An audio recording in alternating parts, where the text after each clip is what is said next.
Хаос на македонските патишта. Врнежите од снег направија застој во речиси цела Македонија. Камиони и автомобили завеани од снег имаше на планинските превои, но дури и на дел од автопатите. Забрани за тешки товарни возила се уште се во сила на граничниот премин ДВ Баир, Тетово Попова Шапка, потоа Дебар Мавров Јанови на планинскиот премин Стража.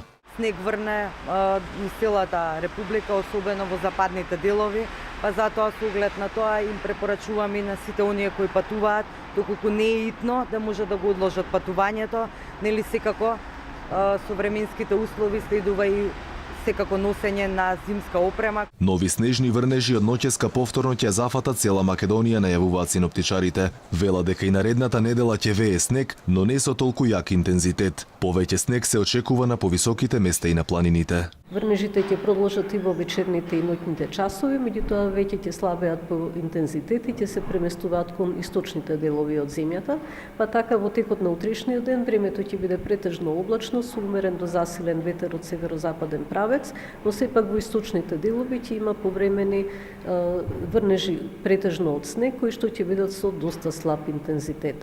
Од управата за хидрометеоролошки работи вела дека од понеделник земјава ќе зафати нов студен и влажен бран.